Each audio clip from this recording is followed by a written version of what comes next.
Once there was a place removed from our own. Think of it as the reflective world, the one which you sometimes wish could exist every time you look at yourself in the mirror. Two majors had an office which stood just off year-old Cheshire Cheese on Fleet Street, hidden from plain view. If you ever found yourself in a dire situation, you may just catch a glimpse of it. I should preface and say these majors meant well, and they only ever opened their ivy green door if they truly believed they could help you. They were not, however, the most responsible of beings. Through their respective lifetimes, the two siblings had discovered that most humans worked things out for themselves, one way or another. They had very little reason to care about mortals or their problems, which they considered trivial, and perhaps you might too, if you have a lifespan of 1,000 years. On the rare occasion, however, they considered intervention to be desirable. Despite their capabilities, the two majors still believed in the concept of fortune and misfortune, and ultimately found the solving of human problems to be rather more problematic than they had first assumed. At least, the elder had already discovered this. Which brings us to a young woman currently walking past a year-old Cheshire Cheese, the well-known public house that still remained as popular as ever despite its recent misfortunes.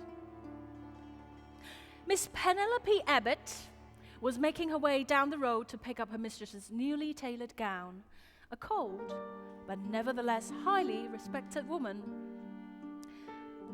A lady's maid for precisely a year, Penelope counted herself lucky, despite all that had happened so far, losing her brother, her only close blood relative, out at sea. It was a sad time for Miss Penelope Abbott and the two siblings, who were watching from their window as usual, knew there was very little they could do about it. Still, what they could do, without breaking too many laws that govern alchemy, was grant her a little respite from what they knew was to be a challenging life ahead. Coming from the cold, my dear, you must be freezing. Miss Abbott had been passing, thinking of her dearly departed brother, and nearly died of shock herself by how abruptly the green door, which seemed to have appeared out of nowhere, suddenly swung open, nearly hitting her in the face. "Oh dear, I'm sorry," said a young man, the younger sibling, we should say, in a way which sounded really like he wasn't sorry at all. Highly excitable, the enchanter had overall a very bright countenance, which was strange for someone who dealt so much with the darker aspects of magic. "Pardon me, sir, I did not see the door," was Miss Abbott's immediate response, and she swiftly started to move away, thinking the man had been speaking to someone else. "Miss Abbott!" Her feet stopped, her right foot landing in a conveniently placed puddle of water. "How do you know my name?" she found herself saying as she turned towards the man, still staring at her in such a disturbing manner. It was disturbing, his blinding smile, given how dreary the weather was. It was only then Penelope noticed the woman staring at her through the window. "We've been expecting you," was the only reply the man made before opening the green door even wider, as if to suggest she was the one who had forgotten some pre-arranged appointment.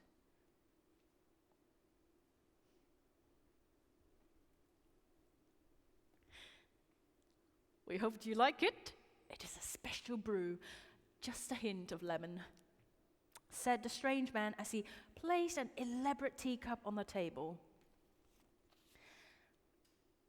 Thank you, was about all Miss Abbott could muster before she went back to looking about the room, which seemed, for all intents and purposes, nothing out of the ordinary. As she sat gingerly on the edge of a magnificent emerald green settee, the only thing which did not seem to fit with the rest of the playing room at all, she concluded that the house was surely too small for such an extravagant set of people. Extravagant, yes, but in very different ways. The man, whom she had supposed to be very young, she now saw was not at all, and was easily closer to her father's age if he was still alive. Still, she had been partially correct. He had very youthful eyes, which reminded her of her brother as a child. The woman sitting next to him, on the other hand, had eyes close to black, yet they reflected a person beyond their years, as if she had lived more than a single life. She looked younger, however, almost as if they were the same age, which was why it came as a surprise to the lady's maid to hear her speak the following words. "You must forgive my younger brother. He has been waiting some time to finally meet you." "Younger brother," Miss Abbott repeated, her teacup held mid-air as she stared at the young woman, and the brother disappeared through the door. "Yes, I know it seems strange, but I am the elder." She had a soft voice for someone who looked so rigid. She reminded Penelope of the Queen, with her jet black hair and unwavering eyes. "I'm sorry, but I must ask, who are you exactly? How do you know me?" For the first time, the woman opposite smiled. Penelope had been cautious, trying to leave several times, but when they had mentioned her brother, she found herself curious and stayed. "My brother and I we do not know you personally, nor do we know your brother, but we have been aware of you. Don't worry yourself. This will be over with before you know it, and you have time to fetch her ladyship's gown. I just thought I could help." Help? Penelope did not bother to ask at this point how this odd woman knew all these things. "You're missing something, I believe," she continued, her voice low as she leaned forward, her tightly wound hair shining against the shards of sunlight streaming through the window. "A brooch? How do you know about that?"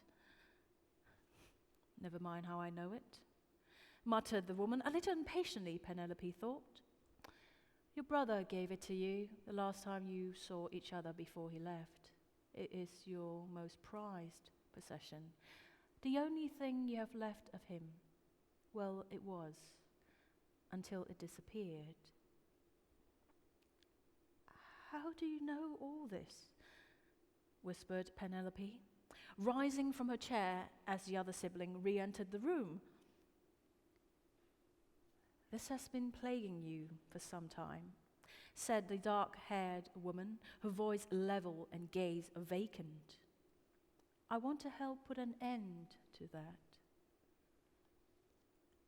Lifting her hand, the conjurer turned her fist upwards towards the ceiling and quickly revealed the palm of her hand and something more. "Impossible!" the young maid exclaimed as she stared at the gold brooch her brother had given to her lying in the woman's hand. "How?" "Never mind that," said the strange woman a little more brightly before standing up herself. "I give back what was once taken from you. Somebody stole it from your chambers, I believe." Penelope looked up at the conjurer in astonishment. "Are you sure?" she asked, hardly believing what was happening. She had to be dreaming, but then she knew she'd never had such vivid dreams. Penelope noticed the mage did not smile. "I'm sure," she replied, reaching for Penelope's hand and placing the brooch in her hand. "And now you may leave." "I don't know how to thank you, or what have I done to deserve this?" As Miss Abbott curtsied and turned, edging toward the lilac door, still vaguely disturbed by her surroundings, but nevertheless happy to receive what she had thought was lost forever. She looked down at the brooch in her hand and was suddenly reminded of the time she had seen Ralph. If she remembered correctly, she'd hardly looked at it. She'd been too upset. Somehow she knew she was never to see her brother again. She'd nearly thrown the ridiculous thing in the water, had called him stupid for having wasted so much money for something so trivial.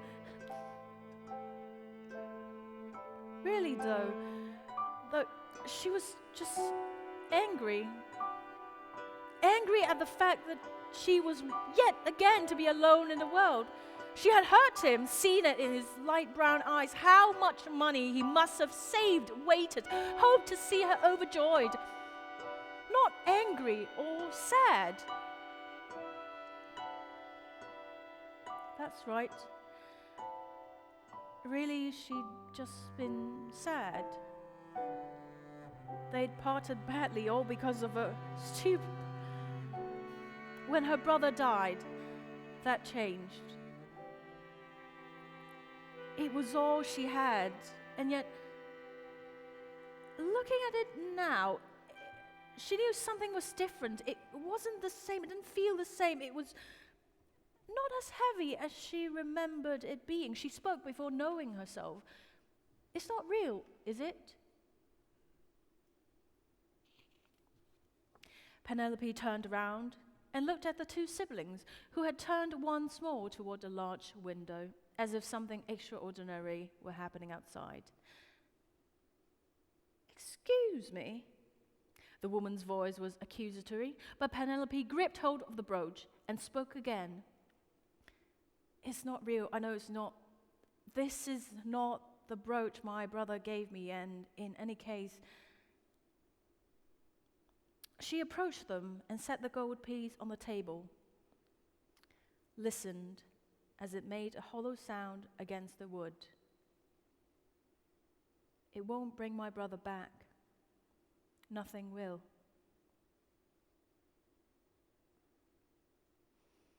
Silence filled the room, and nobody moved. The enchanter, that is the younger sibling, turned to look at Miss Abbott in astonishment, as if she had just revealed herself to be a mage as well.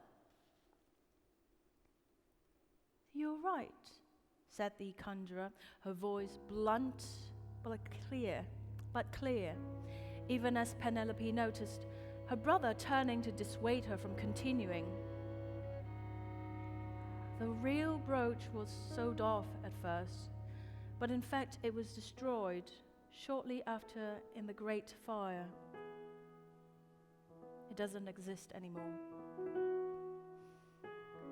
Penelope nodded, a small smile appearing on her face before replying. What an event that was. Yet this place is strangely unscathed. After a slight pause, Penelope spoke again.